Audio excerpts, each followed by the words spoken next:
Story Corner, presented by Jennifer. Spirit Animals, Book 1, Wildborn, Chapter 6, Sunset Tower.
Rollan stood with his head tipped back, using one hand to shield his eyes from the sun as he followed the flight of his falcon. Estes turned in 2 wide circles, soaring higher than the tallest spire of the Green Cloak fortress. The grass came up to Rollan's knees. Inside the Sunset Tower, they had training rooms and spacious courtyards. But he preferred spending time outside the walls. Too many people inside the fortress stared at him, some with doubt, others expectantly. Either reaction unsettled him. Besides, it was prettier outside. Wilderness had surrounded Conor at a distance, but he rarely ever saw it. There were a few parks in town, some weedy lots, and the muddy banks of the Sipamus River, but the port city was mostly a place of commerce.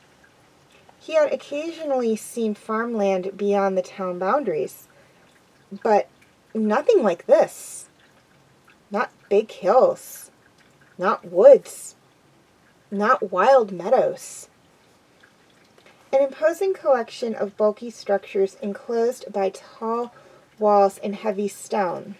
Sunset Tower was not the main enemy stronghold of the Green Cloaks. Rather, it served as the westernmost Green Cloak outpost in northern Amaya. Any further west led to untamed land controlled mostly by beasts and the Amayan tribes. Rollan whistled. "Exus, to me." The bird continued to glide on lofty breezes. "Essus, come." The falcon drifted through another lazy turn. Get down here. How hard is it to follow simple instructions? The dimmest kid I know can do that much. Bad move. Exus now seemed to be flying further away from him on purpose. Rollan took a calming breath. He had already learned that shouting angry words would keep the bird in the sky all day long.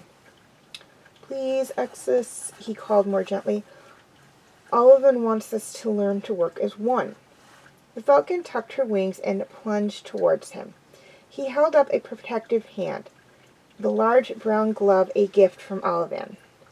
After arrowing down and with blinding speed, Exus spread her wings at the last moment to slow her descent and alighted on his forearm. Good girl, Rollan said, stroking her feathers. Want to try the passive state? Want to become a mark on my arm? Rollan needed no comprehension of bird speech to recognize her piercing cry meant absolutely not. Rollan gritted his teeth but kept petting her. Come on, Exus. You don't want us to look useless when the others get here. Let's show them what we can do. The falcon cocked her head to stare at him with one amber eye. Her feathers ruffled up, but she made no further sound. Hey, it doesn't just reflect on me, Rollan said. It makes you look bad, too. Behind him, a horn sounded. Another horn answered. The green cloaks at Sunset Tower liked to announce their comings and goings with horns. That probably means they're here, Rollan said. Exus hopped onto his shoulder. Yesterday, Olivan had informed Rollan that 2 of the other 3 fallen beasts were on their way to the Sunset Tower with their bonded partners. He explained that after they arrived, Rollan would learn more about what was needed from him. There was always one reason or another to delay a full explanation. Rollan wondered if the other kids had already taken the Green Cloak vows. Olivan said that the vow meant a lifetime commitment to defending Erdas and standing united with other Green Cloaks. In return, Rollan would receive help developing his relationship with Exus. He would be given duty and purpose, and he would never want for food, shelter, or fellowship. Rollan wasn't sure he bought it. The return of the 4 fallen was supposed to be a really big deal, but Olivan refused to say what they were actually meant to do. How long did Olivan expect him to wait?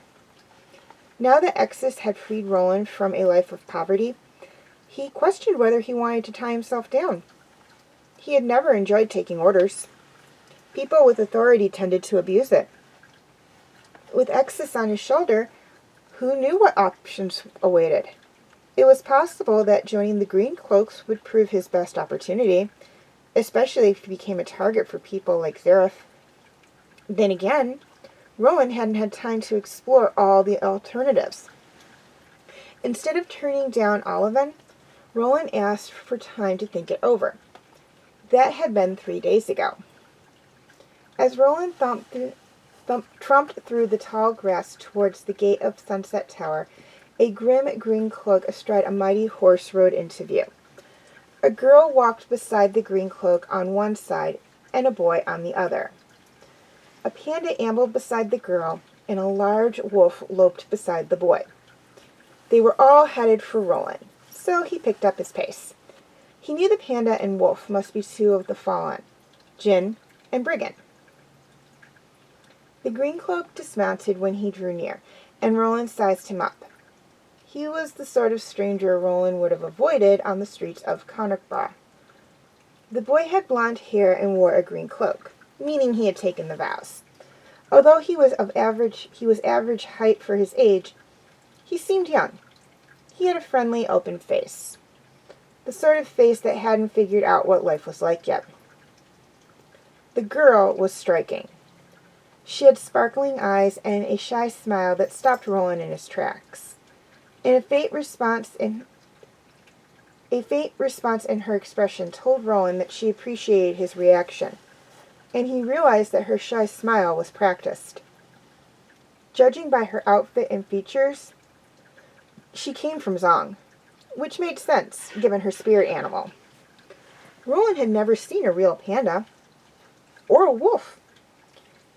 His only exposure to such creatures came from the widow Renta, who used to visit the orphanage and read them picture books about the great beasts. I'm Tarlik, the green cloak said. I take it you're Rollan? I was trying to keep a low profile, Rollan said. How could you tell? It was the falcon, wasn't it? Meilin, Conor, I would like you to meet Rollan. Tarkin said. He was born and raised here in Amaya.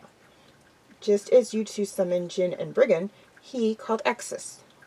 The wolf padded forward, and the falcon fluttered down to stand before it. The panda moved in close as well, and Exus gave a soft screech. The three animals cautiously investigated each other. Do they remember? Meilin asked, speaking common.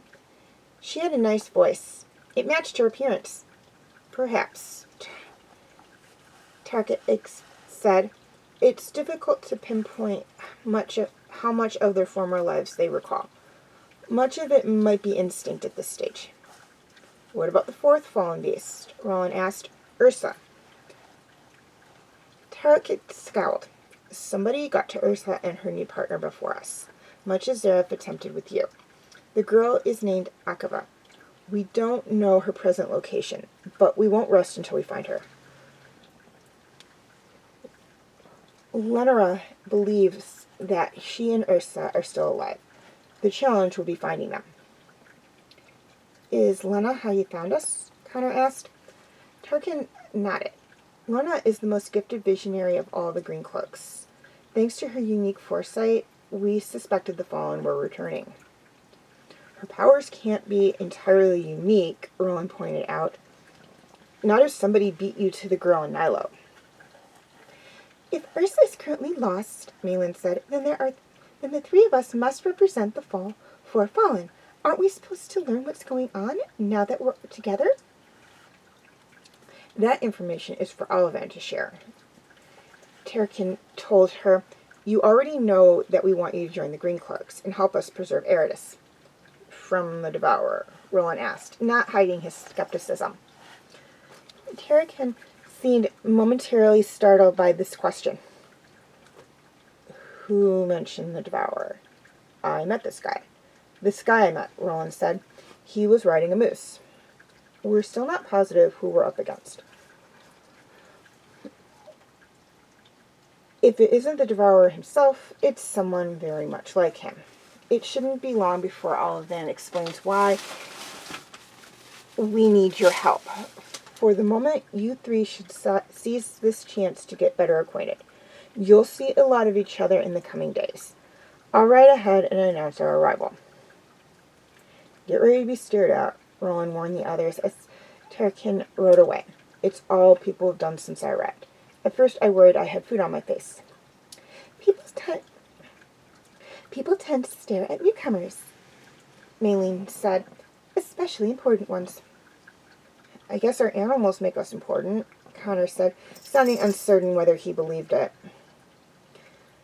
The conversation died out. Conor looked uneasy. Rollan sized up the other two and their animals. Brigand was the most impressive beast. Rollan knew some people back in Cornaba he would love to scare with a wolf like that. The panda just sat pawing at the grass. Conor seemed shy. Meilin acted uninterested. Judging by your clothes, I take it you're rich, Rollan said to her. Wealth is relative, she responded with a cold look. The Emperor has much more treasures than my father. Rollan chuckled. If the Zonganese Emperor is your example of someone richer than you, you have to be loaded. My father is a general, and there are also successful merchants in my bloodline. Yep, rich, Rollan said. What about you, Conor? Do you have a family or a bloodline? Conor blushed a little, glancing at Meilin. A family. We have bloodlines, I guess, but we don't use that word. We're shepherds. I got stuck as a servant for a time, but I always preferred the outdoors. And I'm an orphan, Rollan said bluntly. I'm only here because Exus was my ticket out of jail. Jail? Conor exclaimed. What did you do? Rollan checked to make sure they were both listening closely, then leaned in. Actually, I was innocent. Not that I had any proof. I was arrested for stealing medicine from an apothecary. Were you sick? Conor asked. A friend had a bad fever. But I didn't swipe the medicine. Another friend did. I was just around when it happened, so they assumed I was in on it. Which is the lie? Meilin asked. That you were in jail or that you were there for stealing medicine? Rollan shrugged. You got me. I'm actually Oliven's son. He's having me spy on you. Meilin didn't challenge him further, but Rollan could tell she didn't trust him. Maybe she wasn't completely stupid. It was a pretty far-fetched story. Plus, she hadn't accepted the green cloak yet. Conor peered over his shoulder at the Sunset Tower. What do you think they want us to do? Maybe you should have asked before you put on the cloak, Rollan suggested. I expect they'll want us as soldiers, Meilin said. Leaders, probably. The war has already begun. I bet they want us as mascots, Rollan said. They'll probably add me to the Mayan flag. Conor laughed, blushing slightly. Can you imagine? As if all the attention didn't make me uncomfortable enough. This is a poor hour for humor, Meilin snapped, her eyes blazing. Zong is under heavy attack. The Green Cloaks smuggled me away as my father fought to defend our city. I still haven't heard whether he lived or died. Whatever they have planned for us better be good. Rollan eyed her warily. I'm not sure how helpful I'll be, Rollan said. Do you two have any tips about the animals? I can hardly get access to do anything. I've been trying with Briggan, Conor said, crouching to pet his wolf. He can be stubborn. The more we've gotten to know each other, the better it's become. Tarkin told me that eventually we can get powers from them. Rollan glanced at Meilin and her panda. What's your power going to be? Cuddling? Meilin's face was pure ice. For a moment, her lips trembled, but after that, anger only touched her eyes. She held out her arm, and in a flash, Jin became a design on the back of her hand. She turned and stormed away. See? Rollan called. Like that. How did you figure that out? Too late, Conor said quietly. I haven't known Meilin long, but I can tell she has a temper. Can you do that too? Rollan asked. The tattoo thing? Not yet, Conor said. Rollan stroked Exodus. At least we're not the only slow learners.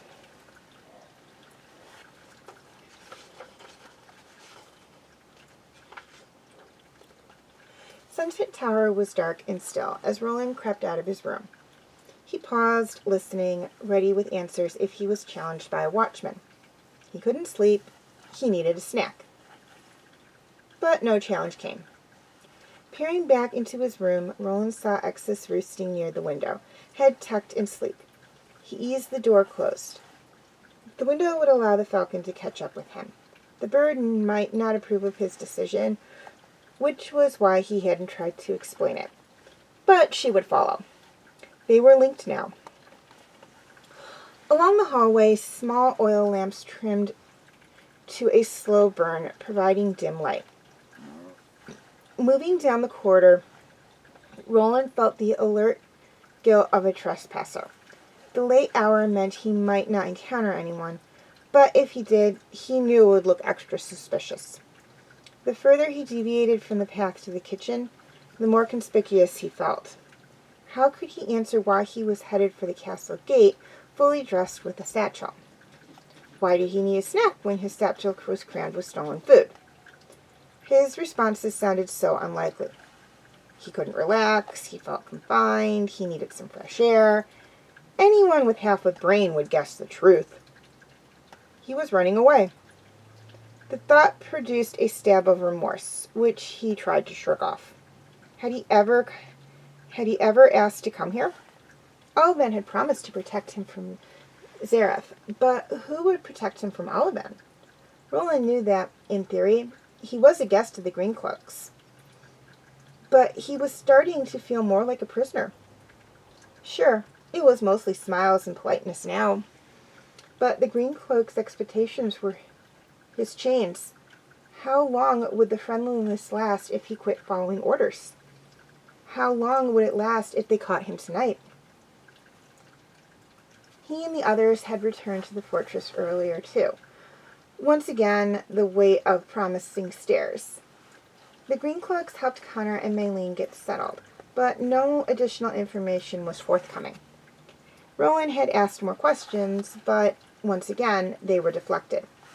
That evening, Rollan decided he had waited for specifics long enough. The more time he stayed, the clearer it became that the Greencloaks would settle for nothing less than a lifelong commitment, so they could benefit from his falcon. With Conor and Meilin here, the pressure on him would only increase. Each day he stayed implied that he meant to commit. If he wanted to get away, the time to act was now. Beside the big gate, Rollan had seen 3 minor gates in the outer wall. All were heavily reinforced and disguised from the outside. As far as he could tell, they only opened from within. Over the past week, he tried all of them. He knew which one he would use tonight. Rollan heard the tones of a distant conversation up ahead and froze. He couldn't distinguish words, but the blurry murmuring had no urgency to it. Apparently, guards were covering the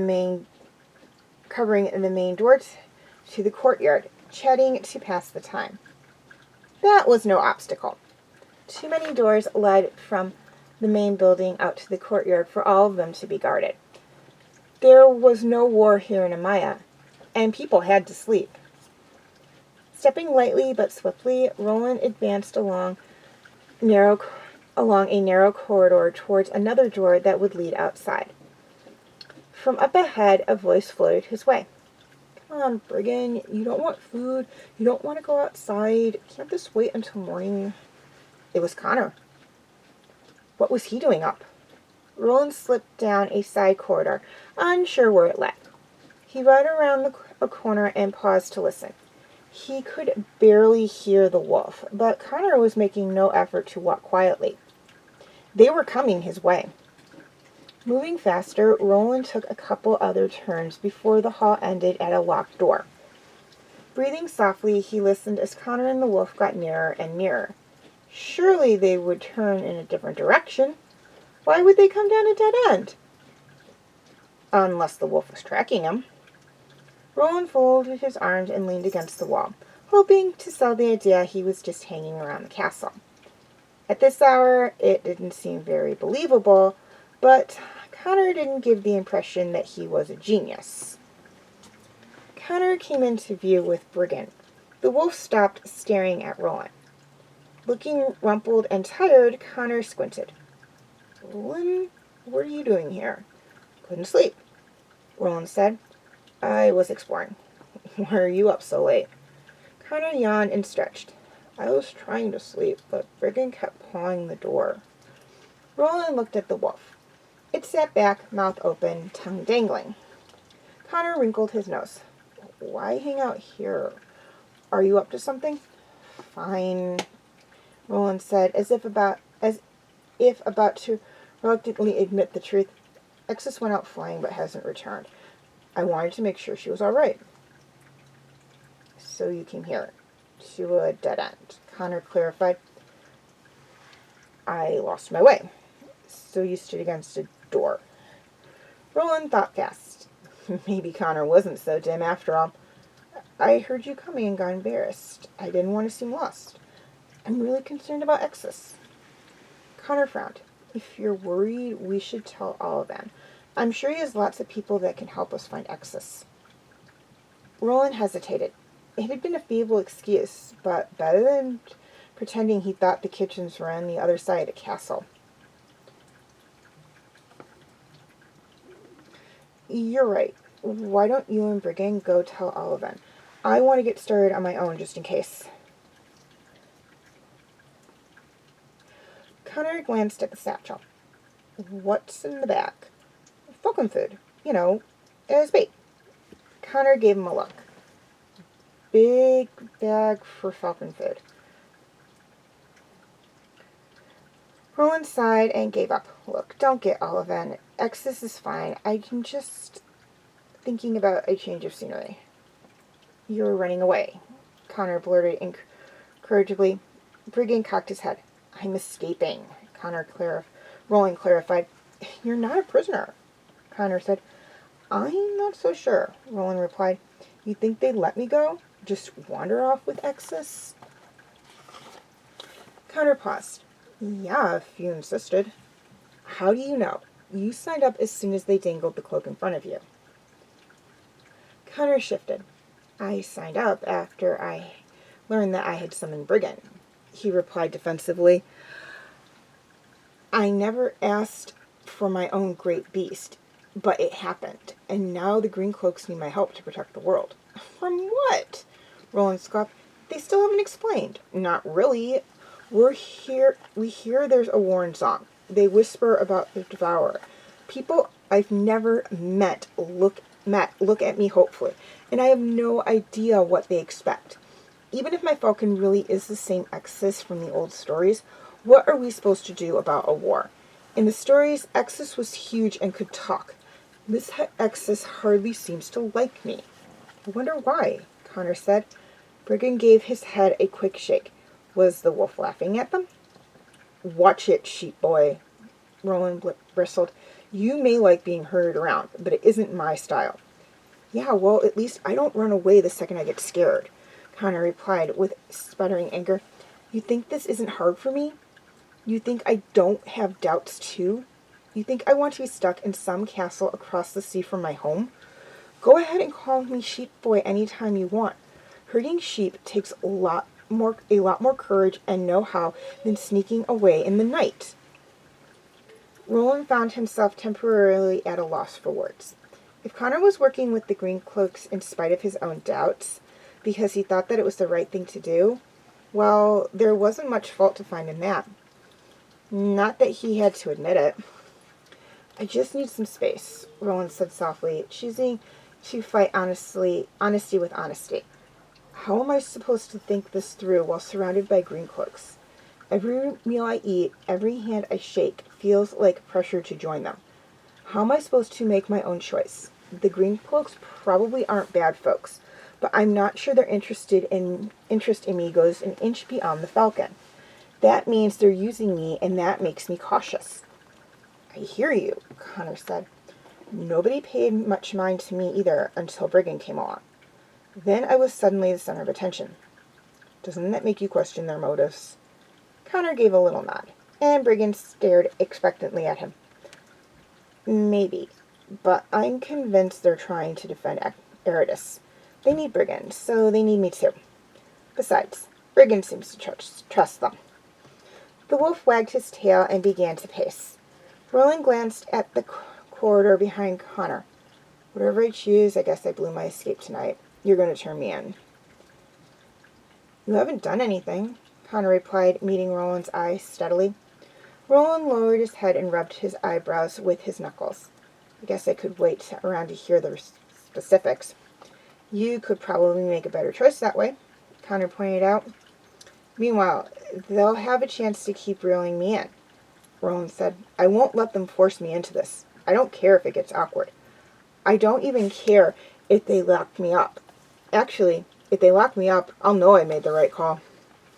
Conor extended his arm and opened his mouth in a jaw-cracking yawn. I'm glad you might stick around for now. I'd hate to be left alone with Meilin. Rollan smirked. Does she scare you? Conor shrugged. I've got 2 brothers. I don't know the first thing about girls. I hear they like flowers. If you say so. Conor turned and patted the side of his leg. Come on, Brigand. Let's get back to bed. Good night, Rollan. Night. He watched until Conor walked out of sight. Then Rollan reconsidered his options. He supposed he could still make his escape, but the mood had left him. Rollan started back towards his room. His secret departure may have been compromised, but all was not lost. He could always steal away some other night.